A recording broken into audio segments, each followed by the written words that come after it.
Welcome to Political Beatdown. I'm Ben Meiselas, joined by my co-host, Michael Cohen. Cohen, did it just pour breaking news right before we went live? It's like, where do we start with New York Attorney General Letitia James challenging the inadequate bond posted by this night specialty insurance company? Do we start there? Do we start with Judge Cannon denying Trump's motion to dismiss under the Presidential Records Act? Do we start with Judge McAfee denying the motion to dismiss under the First Amendment filed by Donald Trump? Do we start with Donald Trump's stock further declining today as two of the initial investors pled guilty to insider trading? Do we start with the fact that No Labels has said that they are no longer running a presidential candidate? Do we start with the interview I did with Donald Trump's former national security advisor, John Bolton? Or do I just start with asking you, Michael Cohen, how are you? How am I? This has been a very, very rough week, and it's going to be equally difficult over the course of the next few weeks. I was by the Manhattan DA's office yesterday reviewing a series of the documents that ultimately got dumped on the Manhattan DA. Not as many as the press would like you to believe. You know, I certainly didn't look at 170,000 or 160,000 documents. But this case is slowly proceeding forward. And I do believe that come April 15th, that this case, as reported, will start. They will begin voir dire on April 15th. Well, we also saw that Justice Merchan denied Donald Trump's motion to dismiss on absolute presidential immunity, which was entirely frivolous in and of itself. On the grounds, that's a Haba. That's by the way, that's a Haba horrible special right there. I mean, Haba has actually brought that specific motion under the same theory how many times now? Well, and look, if we want to give her any credit, which I don't think we should, the Supreme Court did grant certiorari in the Washington, D.C. federal criminal case, which she's not affiliated with. But that motion was made 9 months ago by Trump's criminal lawyers in D.C. And one of the things that Justice Merchan said is, look, you are waiting 17 days before trial to now raise the issue of immunity now. That's untimely. You had ample time to bring this motion before me. You failed to do that. I'm not even considering this motion. It is frivolous, and I think the intentions behind it are not even proper. So that was rejected. And then you and I were talking about this as it kind of developed because, you know, it started with a little kind of just a little bleep, if you will. I'm not even sure if that's a word, but a little boop. That's a legal term of art. A little beep or a bloop, you know. And so I saw this yesterday. No, Ben. It's a bing, bang, boom, zoom. That's exactly what it is, you know. And so yesterday, you know, I couldn't really tell if what this alert was just kind of automatically generated thing, if there's like an inadequate document filed, like an automatic reject, because, you know, it's fairly easy once you find a surety to post the surety bond and to file the necessary documents. But as we've now learned, nothing Donald Trump does ever follows the rules. So everything is kind of new and novel. By the way, that's my lawyer, Jeffrey K. Levine. That's my buddy since we were 14 years of age. He was with me when I was unconstitutionally remanded. And he's posting this document by the New York County Supreme Court saying that the filing of the surety bond by this night specialty insurance company, That's that Don Henke, Trump's friend, runs this company. They were supposed to post the $175 million was inadequate. Refile with the appropriate documents and declaration. So they then. So if I can I break this down for our brigaders for about a minute or so? Sure. Okay. Not that because I don't want to interrupt you when you're on a roll, but this one is actually much easier than what's being portrayed in the media. When you file the surety bond, you file a series of documents with it. And the purpose of filing those additional documents is to demonstrate to the court that that bond is not just a piece of paper that you could wipe your ass with, but that bond is backed by, at minimum, $175 million. Now, if this was, for example, Deutsche Bank or Bank of America or, some other, if it was like Apollo or, by the way, Citadel, even Chubb, who posted the surety, right? Then they would know that the $175 million, even though they'd still have to send in the proper paperwork, they could reasonably expect that a company that's worth, I don't know, whatever it's worth, $1 trillion, certainly can pony up the $175 million. But after a very limited amount of research into Knight Specialty Insurance Company, their entire market cap of assets is equal to about $575 million. Now, I don't want to throw around numbers as if, what does that say? They have assets totaling $2 billion? No, so Cohen, 2.7 is actually the combined with two separate companies. One of the issues was that one of the companies on their own website said that the revenue was $575 million, and only one of the companies is on the hook, but both of the companies are listed to get to that 2.7 billion number. So a sleight of hand, if you will. Exactly. And the judge didn't fall for it because the last thing that Engoron wants is mud on his face or egg on his face.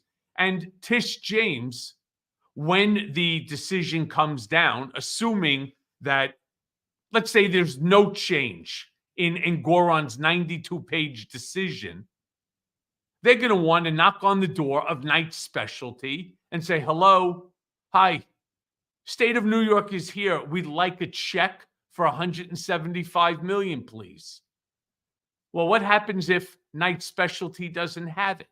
And that's the concern, because the documents that they provided did not substantiate the fact that they would be able to cover even $175 million as a, in the event that the appeal is denied. They don't have the adequate reserves under New York law. So now what Knight Specialty Insurance wants to argue, and this is what one of their executives told CBS, is that because they're not licensed in New York, they think they could essentially skirt New York law and do an end run around it, which is the most absurd Trumpian thing in the world. You are now doing business in New York when you say, I'm going to be a surety for someone found liable for $464 million in a civil fraud judgment in New York. If you didn't do business in New York, perhaps you can say, I'm not bound by a New York state law, but you not only are doing business in New York, you're doing business in New York State court right now. And now you're telling a New York State court that the New York State laws don't apply to you. But Cohen, what this goes back to me about, though, is how screwed up it was what the appellate division did when they reduced it on that Monday 2 weeks ago from $464 million to $175 million. Yeah. They gave Donald Trump 10 days. And you and I know, if you give Donald Trump an inch, he takes your life.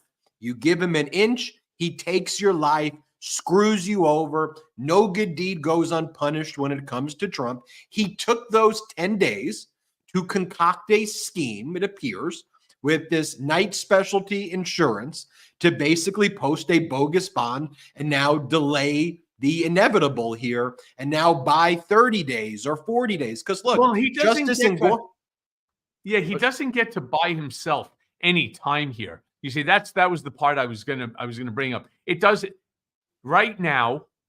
That case needs to be decided. And I'll tell you what, if I was Tish James at this point, I would turn around and I would just say to the court, I'd be making a motion that the court needs to allow the state of New York to seize upon the verdict and put aside the previous ruling because Donald has not satisfied the bond, which needed to be posted in order for that ruling to be decided. You follow? I Right? follow you, And except then that's for the what they fact should do. And then the judge makes a decision whether or not he's going to recant the earlier decision, the appellate court, or allow the state to do what the state is permitted to do. well, if that was a 24-hour period to do that, that would be great. But that's, of course, not the case. New York Attorney Letitia James, she did file a notice of objection to the bond itself and the inadequacy of the bond. Justice Engoron has responded, and he set a hearing because you have to do hearings pursuant to a noticed motion calendar, which is one of the things Trump takes advantage of. The hearing will take place April 22nd, 2024 at 10 a.m. There will be a full-fledged hearing. I'm sure people like the executives at Night Specialty are going to be dragged into this. Donald Trump, by the way, may be called as a witness. It'll be interesting to see if he invokes the fifth right, because the question now is this almost becomes, Cohen, like a judgment debtor's exam, right?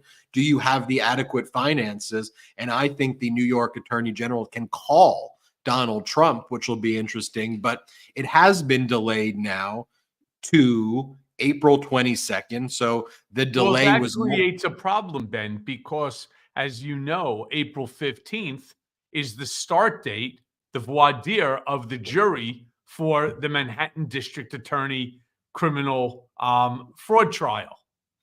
Yeah, it does. And so Donald has every right to be at that trial as it's going forward. So how is he supposed to be in two places at the same time?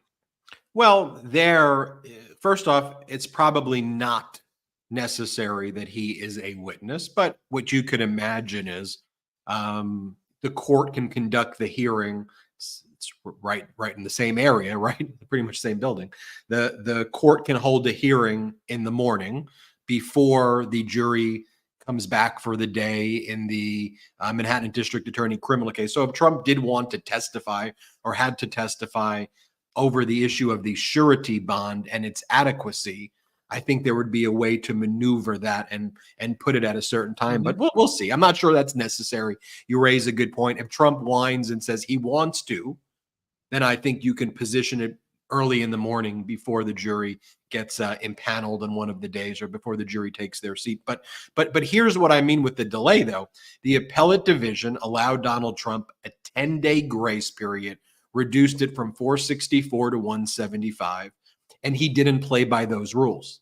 So you have to, and you know this better than anyone, Cohen, with your case, you have to act with an iron fist when it comes to Donald Trump. When you do, he backs down and he taps out. When you give in to the BS, the same way the Republican Party was so cowardly and let him take over, he will take that inch and take your life or take your party and take over. You have to say, no, get out of here, scumbag. Get out of here, traitor. Get out of here, fascist. I'm not scared of you. We know exactly who you are, you traitor, fascist loser.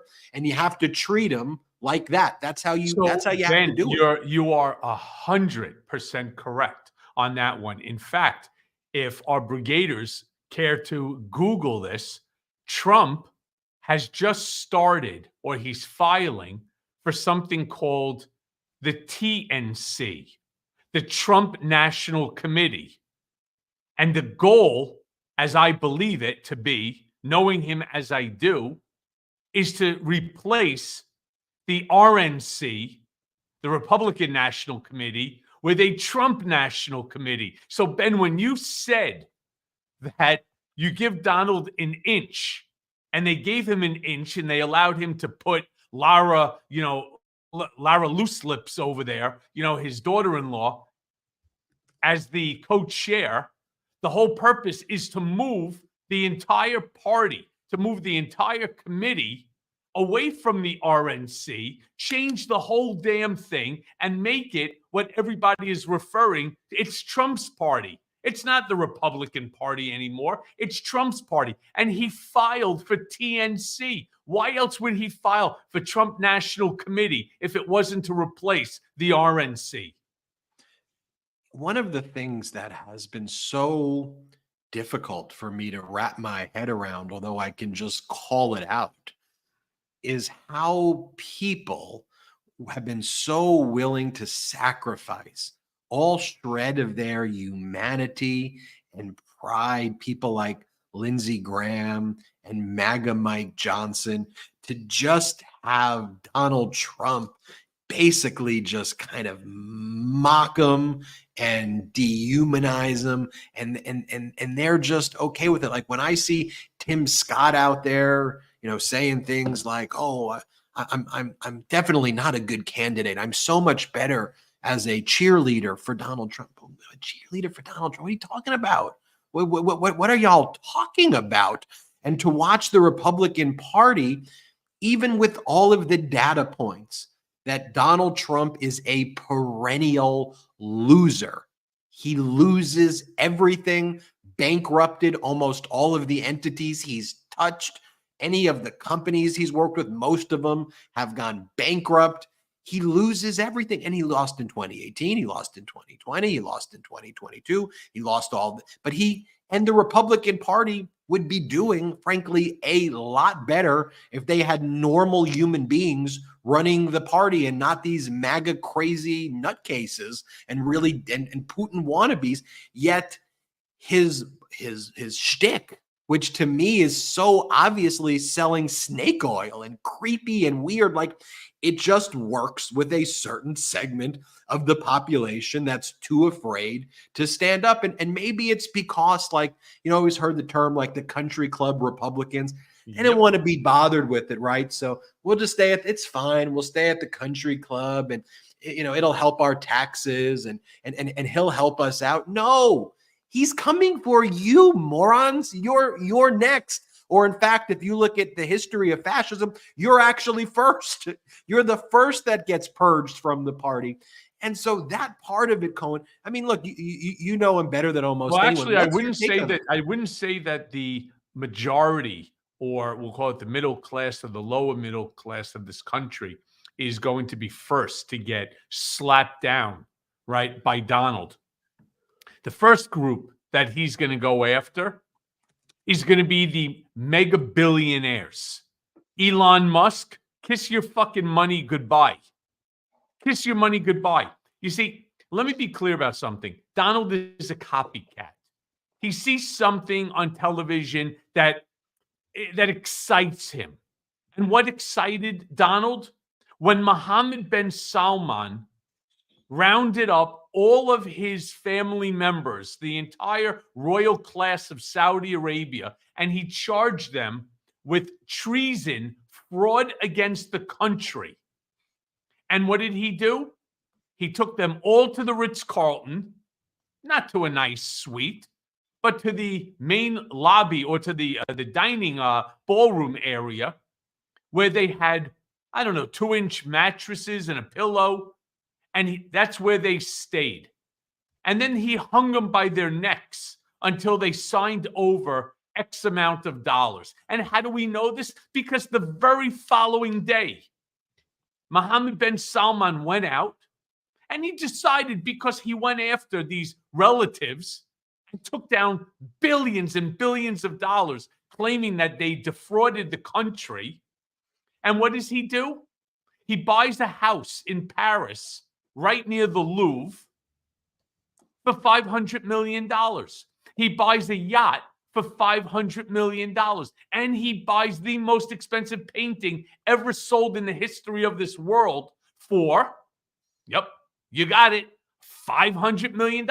This guy spent $1.5 billion on 3 items in one day. In one day. And why would he give a shit? It wasn't his money. He didn't work for it. He went, he hung a bunch of his relatives by their neck, and he got them to sign the money. Donald thought this was fucking fantastic. So what do you think is going to happen to guys like Bezos? What do you think is going to happen with guys like Elon Musk? And I told this story before, and people say to me, Michael, you're being hyperbolic. It's not going to happen. You're wrong. It is going to happen. And guys like Elon Musk that are out there right now supporting Donald's fascist bullshit, rest assured, it's your neck that's going to be in the noose. Because what does Donald only care about? Money. Money. And power. But it's really the power that's going to bring him the money. What's the easiest way to get it? And you say, oh my, come on, you can't do that. It's America. Not Donald Trump's America. That's the same America that Donald Trump wants to shred the Constitution, wants to rewrite it, and he wants to confer all power of the government to himself. So if you think he's not going to send SEAL Team 6 to go round up 5, 10 mega billionaires and turn around and take their money so that he could be the richest person in the world, you're fucking wrong.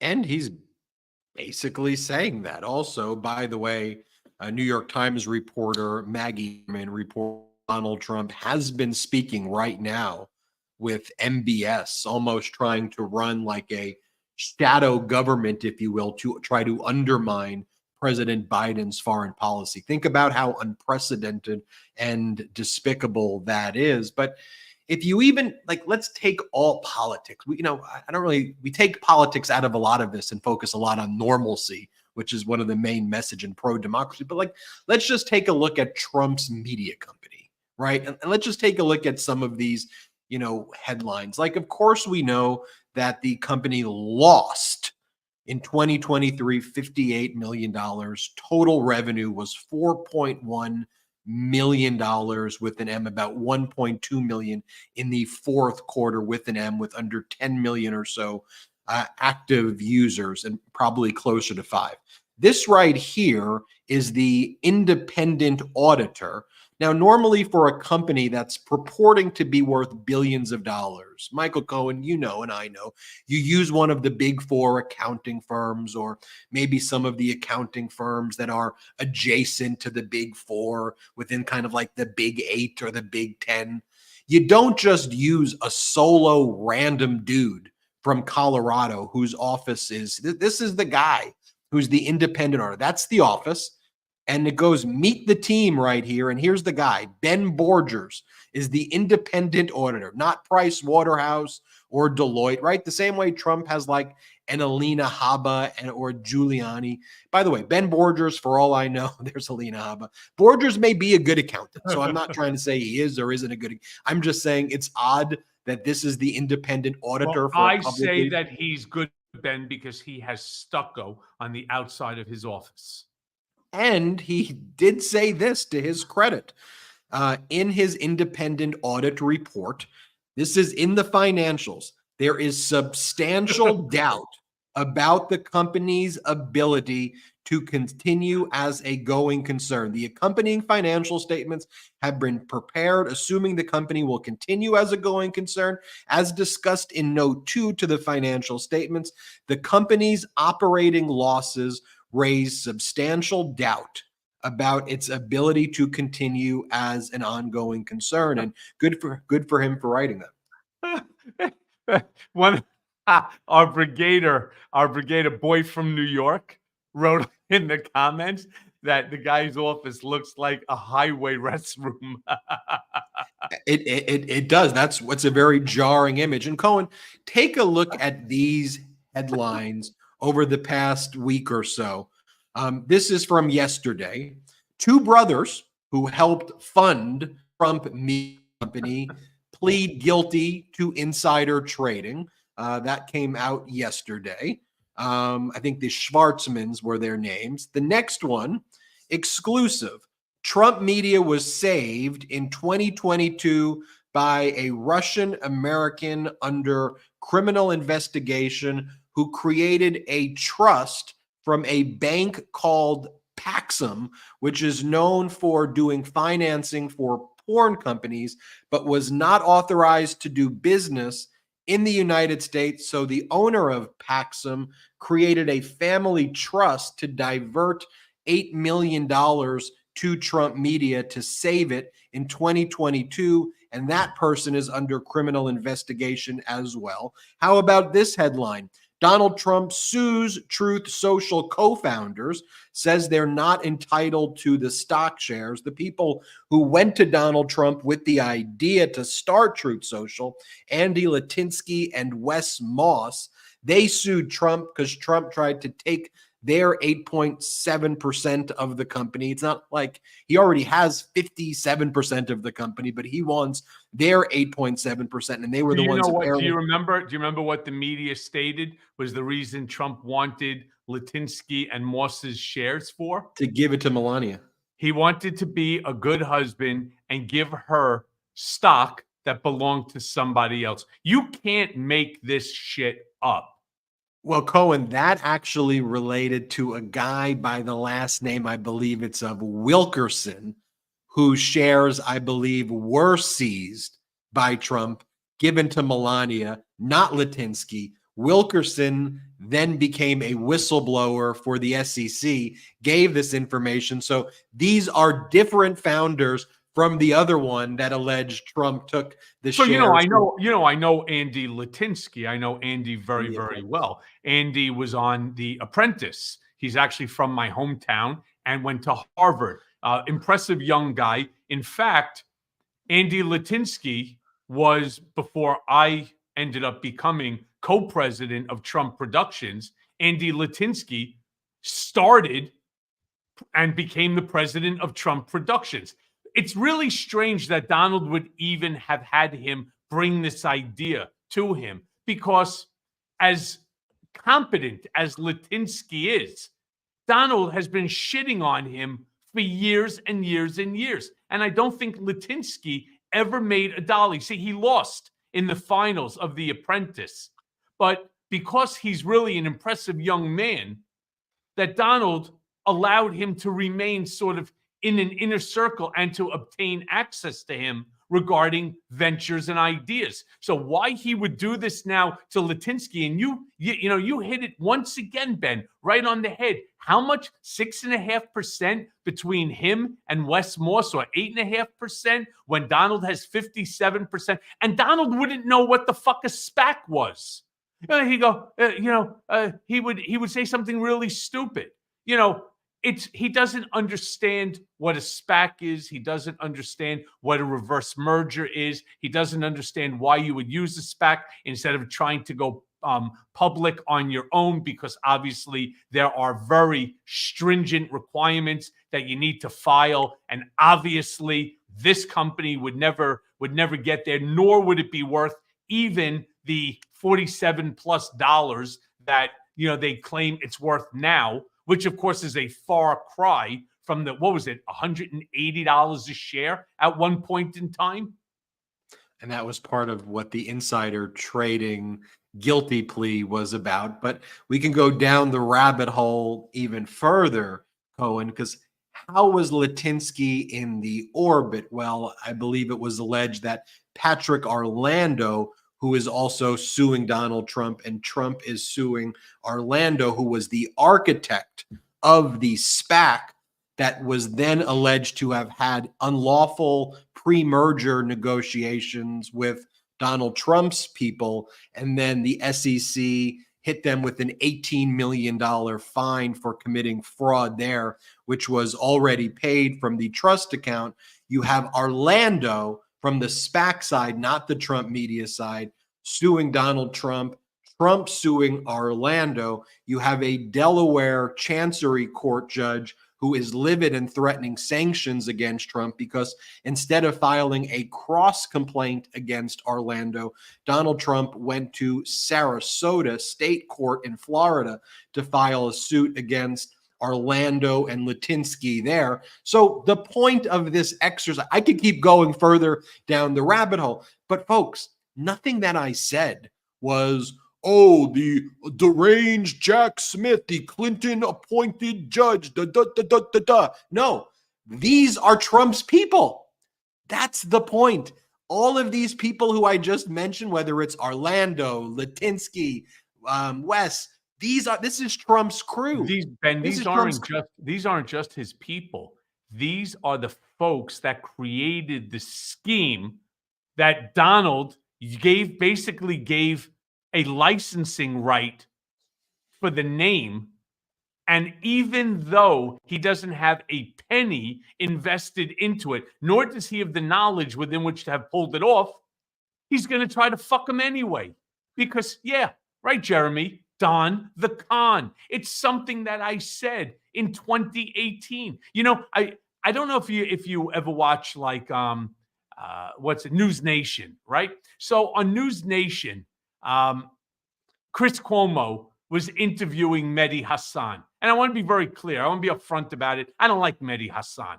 I think he's a pompous asshole. I think he's a lousy interviewer. I just don't like him. I don't like him as a person. I just don't like him at all. So now that I made that clear, Mehdi Hassan comes out and he's telling Chris in 2019, he told everybody, he wrote an article that said that if Donald Trump lost the election, that he would create havoc and chaos and he would do things that were unthinkable and so on. And he's taking credit. By the way, schmuck, 1 year before you put out your article on live TV before 100 million people, 100 million people saw that interview before the House Oversight Committee. So you could go back and watch it, you pompous asshole.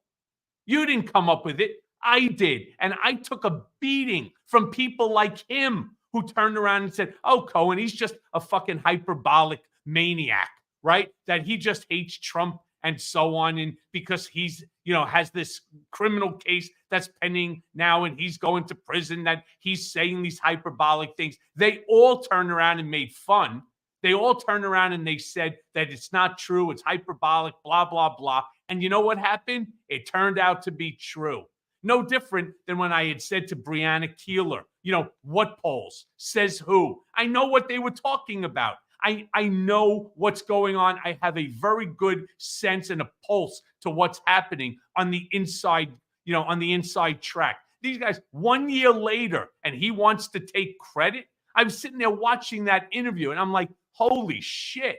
It's like, the problem, and I bring this up, the problem is that media doesn't cover it right. You know where it's covered right? Right here. Right here, Brigaders. All right. To you, love. The Midas Touch Network. You get the unadulterated truth. You get it raw and unfiltered. A lot of people don't like my, let's call it, as my mom would say, my colorful language, but I don't give a shit. If I have to say something the way I say it in order to get it through so that people listen, I'm going to say it the way I want.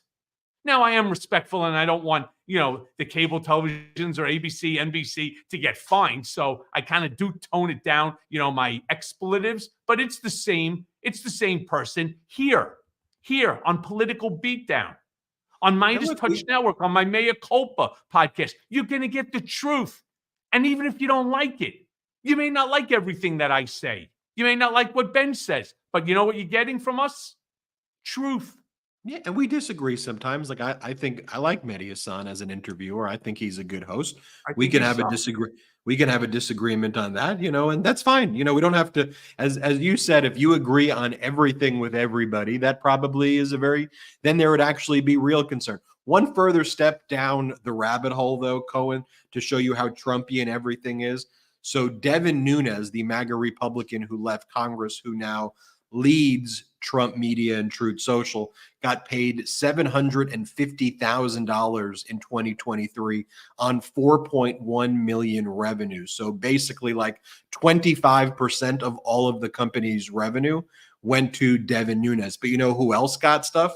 Dan Scavino, Donald Trump's former deputy chief of staff and who works with Trump's campaign, who also got a promissory note of $2.2 million in addition to $220,000 for consulting. I believe Kash Patel got paid $150,000. So in a nutshell, there's nothing more Trumpian than what I described. And it's not about politics. It's about competence, and it's about calling out corruption.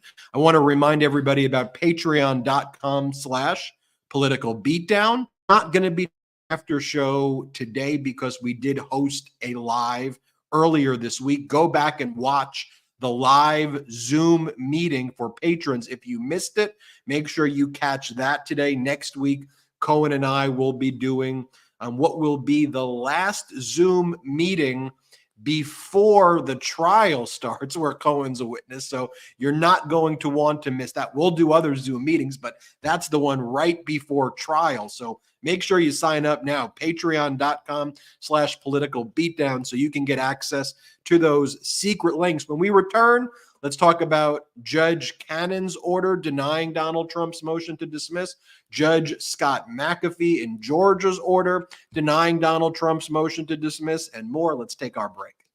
Did you know that your temperature at night can have one of the greatest impacts on your sleep quality? Look, I know about sleep quality because I'm sleep deprived.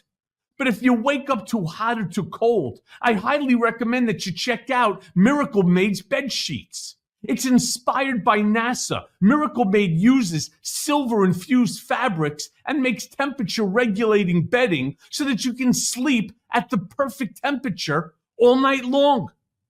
Using silver-infused fabrics inspired by NASA, Miracle Made sheets are thermoregulating, and they're designed to keep you at the perfect temperature all night long, so you get better sleep every night. These sheets are infused with silver that prevent up to 99.7% of bacterial growth, leaving them to stay cleaner and fresh 3 times longer than other sheets. I mean, no more gross odors. You see, Miracle sheets are luxuriously comfortable without the high price tag of other luxury brands, and they feel as nice, if not nicer, than sheets used by some 5-star hotels. Stop sleeping on bacteria. Bacteria can clog your pores, causing breakouts and worse, acne. So sleep clean with Miracle. Go to trymiracle.com/beat and try Miracle Made sheets today. And whether you're buying them for yourself or as a gift for a loved one, if you order today, you can save over 40%. And if you use our promo BEAT, that's BEAT, at checkout, you'll get 3 free towels and save an extra 20%. Miracle is so confident in their product, it's backed by a 30-day money-back guarantee. So if you aren't 100% satisfied, well, you'll get a full refund. So upgrade your sleep with Miracle Made. Go to trymiracle.com/beat and use the code BEAT to claim your free 3-piece towel set and save over 40%.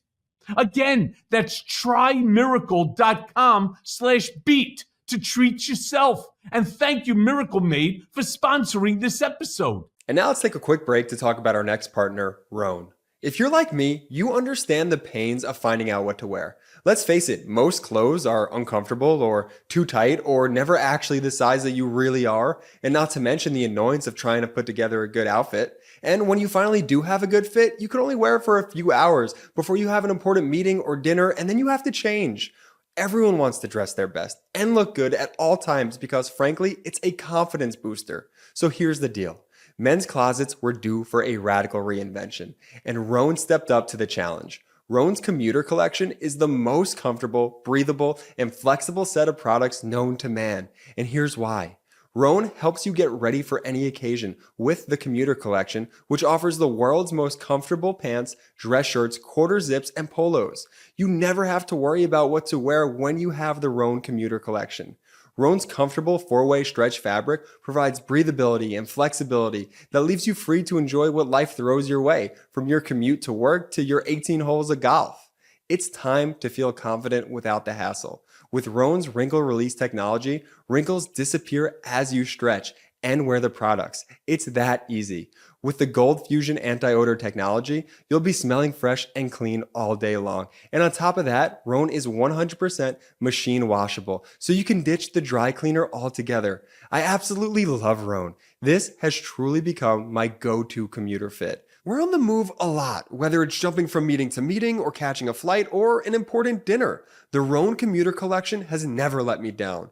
The versatility and overall comfort of the collection is undefeated.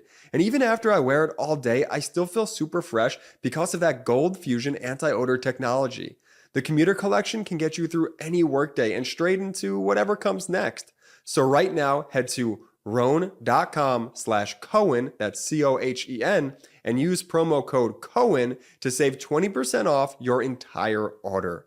That's 20% off your entire order when you head to RHONE.com/Cohen, Cohen, and use code Cohen. It's time to find your corner office. And now, back to the video. Welcome back to Political Beatdown. Thank you very much to our unapologetically pro-democracy sponsors. The discount codes are in the description of our YouTube and wherever you get podcasts. Support them. They help support us. Some great products. Thank you, Jordy. Jordy. By the way, Cohen, the documentary we produced at the Midas Touch Network, Against All Enemies, getting some pretty incredible buzz right there. Right now, it's the #5 documentary on Apple across, well, the #5 movie on Apple across all genres, the #1 documentary in the world right now, Against All Enemies. It is a riveting documentary about when our soldiers from overseas return, how they are lured into groups like the Proud Boys, the Oath Keepers. Yeah, it's fantastic. I'm really proud of you guys. Really am. The whole thing is, it's well done. It's the documentary is well shot, and the story is really the most compelling. It's even better than the cinematography. So, to you and to the whole group, really well done, Ben. Yeah, and you'll recognize a lot of familiar faces of the veterans who we feature here on the Midas Touch Network. You can download that at Apple TV, it is, Amazon, or even YouTube. So check that out. Cohen, during the commercial break, we got some more breaking news. Hey, Ben, before we start on to that, maybe what you could do is you could put a link to Apple into the Political Beatdown area for the documentary. Something like that could work. Salty, I like that. Salty or Jeremy will do that. They'll put it in the chat. It's a great idea. Thanks, Cohen, for mentioning that. All right. New York Attorney General Letitia James sent a letter during that commercial break that we just took, requesting that Justice Engoron modify the monitorship order with that retired federal judge Barbara Jones to give it some more teeth and to conduct an investigation into the perjury by Weisselberg and whether there was willful and potentially even criminal conduct committed by the Trump organization in not turning over the records. Right now, it's still at a civil investigatory stage, but when you read this letter, it's really hinting at potential for much more. One of the things that I've been screaming about, it's all over my book, Revenge. If you Google Alan Weisselberg lied, Southern District of New York, regarding Michael Cohen, there's an incredible article. I think it's either from the New York Times or one of the legitimate papers. And he turned around. The Southern District of New York knew that Alan Weisselberg was lying about me in regard to, obviously, the hush money and some other issues. I still don't know because I've never had a chance to see the 302s. That's the investigation. But not only did they know he was lying, but they put him before a grand jury in order to get an indictment against me, and they gave that fuck limited immunity. I mean, this is the whole problem with the DOJ. And I can't tell you how many members of Congress have been asking for an investigation to be open. And I say this, look, I did the time already. I can't have my time back. I'll never get back what I lost, including the time away from my wife, my daughter, my son, my friends, my parents, and so on. From you, I'll never get that back. But I'll tell you, what I really fight for is to make sure that what they did to me never happens to another American ever again. It's my mission. It's my journey. Cohen, when we do our Patreon also, you often get asked very personal questions about family, sleep, things like that. And we do talk about that a lot on our live show here, but a lot of people, you're very open and candid about all of those things on the Patreon. So if people just even want a little bit of deeper insight into the day-to-day personal things that Cohen's dealing with, patreon.com/political beatdown, a good place to sign up. So here was an interesting one that Judge Eileen Cannon denied Donald Trump's motion to dismiss under the Presidential Records Act, although she declined to state whether or not she would ever consider the Presidential Records Act in future jury instructions. What I like is that Special Counsel Jack Smith stood his ground. Remember when Judge Cannon was like, I want you to engage with these two hypothetical scenarios regarding the interplay of the Presidential Records Act and the Espionage Act. And Special Counsel Jack Smith's like, Cannon, I ain't engaging with anything. I'm going to provide you with the jury instructions for the Espionage Act that have been used for the last 100 years. And if you do not intend to use the actual jury instructions for the Espionage Act, well, then I'm going to the 11th Circuit, or I'm going to seek a writ of mandamus. And Judge Cannon responded within about 48 hours and then just denied Donald Trump's motion to dismiss under the Presidential Records Act, but wouldn't say what her views are about the Presidential Records Act. Okay. She just said at this stage, based on the pleadings, based on the four corners of the superseding indictment, she's like, I'm restrained from ruling any further right now. Cohen, I have a few theories about what's going on, but there's all sorts of issues going on here in this ruling that do not make sense at all. First of all, what she's saying in this document is that at the pretrial stage, that she's not going to rule onto it. That opens up the door that on day number one, once you are at trial, I think it's called like a Rule 19, that she could summarily dismiss the whole case literally the second that that case is up for, is the case is ready for trial. I mean, it's a nuance. And then jeopardy would attach, meaning then Jack Smith couldn't appeal it. And then Trump could not be tried again. That's what that was. Right, because of the double jeopardy, as you were saying before. But what makes this the most confusing to me is the fact that the presidential record, brigaders, when you hear this, you're going to be as stunned as everybody that I've been discussing this with. The Presidential Records Act is a civil statute. Donald Trump is being charged with a criminal statute. So how all of a sudden are you using a civil statute in order to negate out a criminal statute? It's just not how it works. To me, the fact that she is running with this entire notion of Presidential Records Act and forcing them in jury instructions when the case hasn't even started yet. It's not even noticed for trial yet. And she wants jury instructions. Normally, you get jury instructions when the trial is already going on.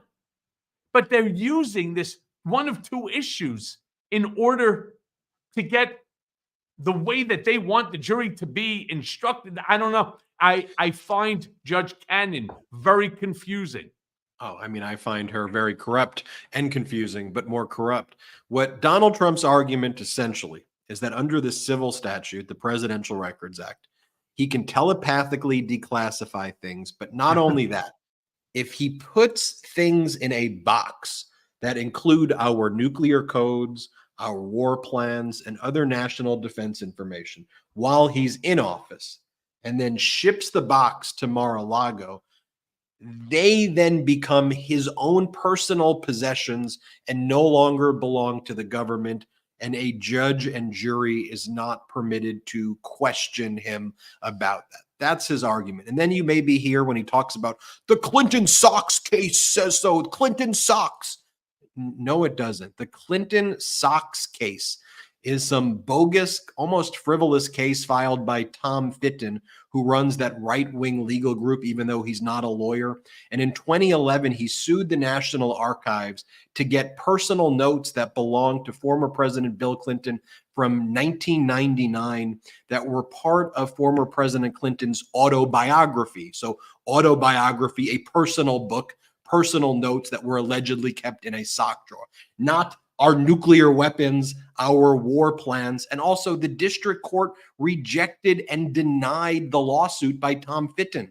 The law, and it's not precedent because it's a district court and not a circuit court or the Supreme Court. So two things, Cohen. Here's what I think Special Counsel Jack Smith's going to do. He's not going to let this case go to trial with the uncertainty. So at some point, and I think he's still going to be a little patient, let it play out a little, maybe in the motion in limine stage, I think he'll file a writ of mandamus or a writ of mandate to the 11th Circuit to order Judge Cannon to comply with what the law is and not have this subversive version of the Presidential Records Act. I also think this.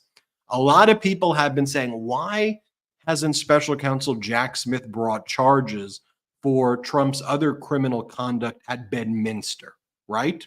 Mm-hmm. I think Special Counsel Jack Smith is keeping that as an insurance policy in his pocket, that if jeopardy attaches here, it's still within the statute of limitations. And if Judge Cannon does something like that, if the 11th Circuit allows that to happen, which I think the 11th Circuit would intervene before that, but just assuming that parade of horribles, I think Jack Smith's ready to go in New Jersey at that time. That's why he hasn't filed anything there. That's why you don't see a lot of activity, but I think he'd be ready to go in New Jersey.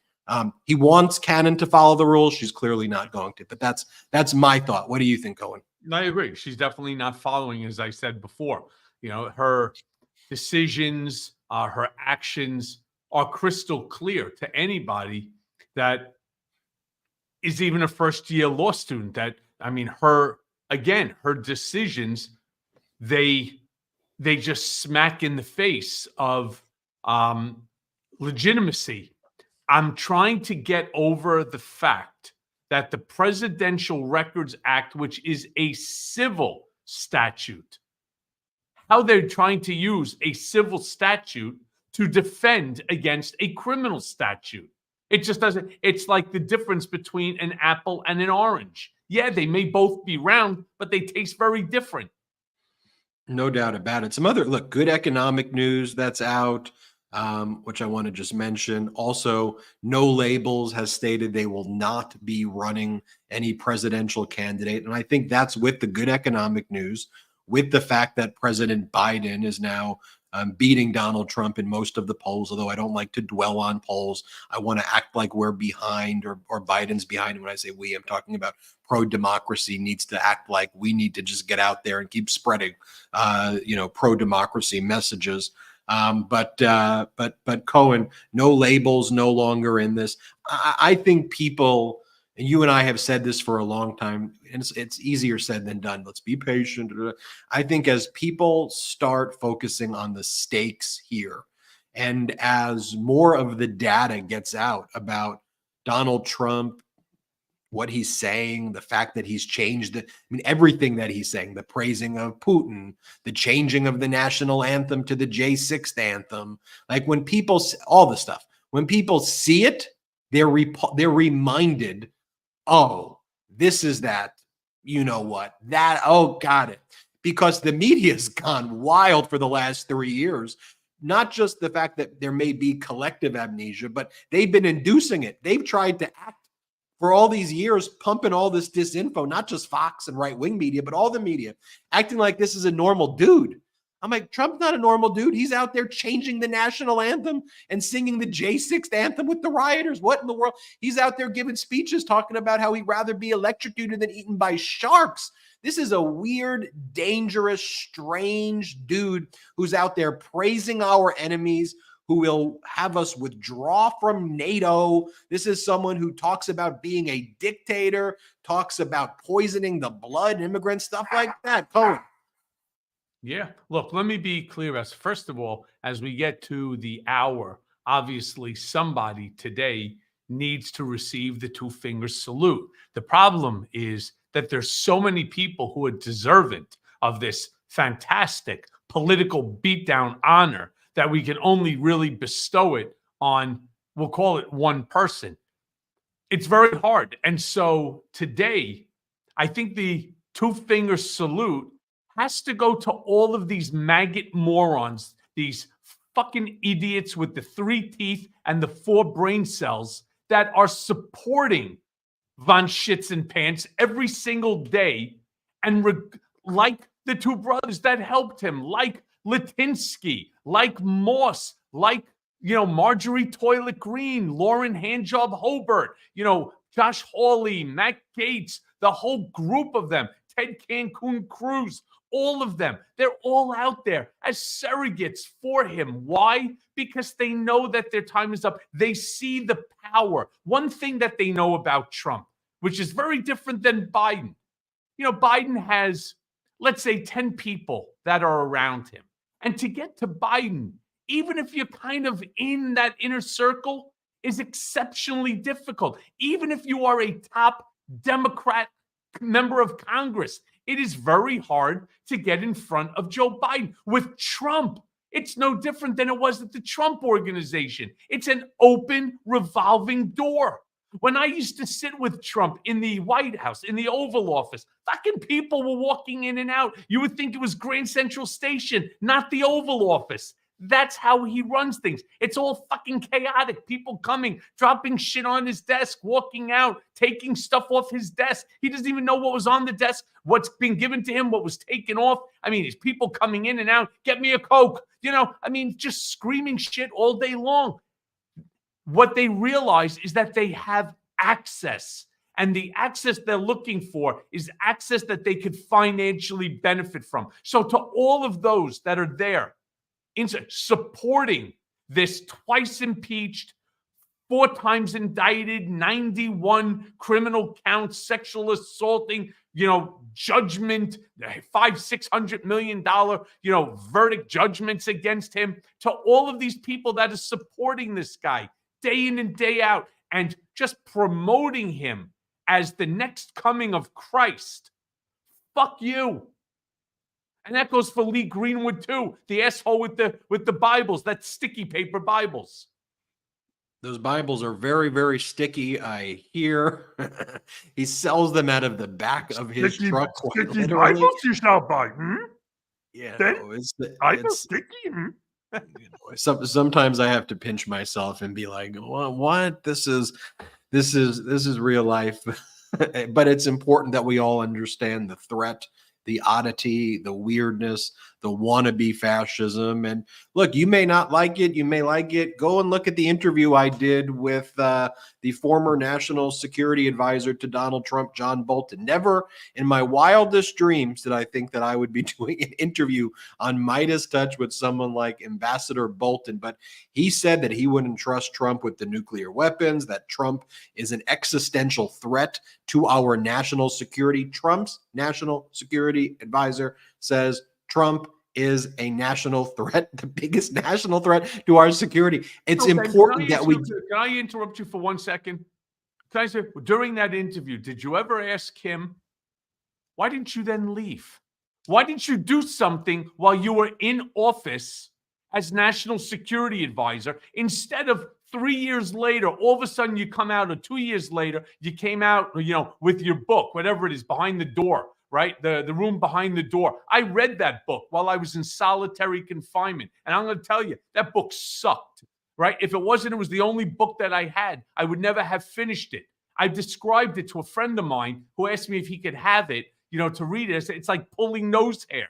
Every turning of the page, it sucked. Why didn't you ask him? As I would ask whether it would be Stephanie Grisham, or I would ask, even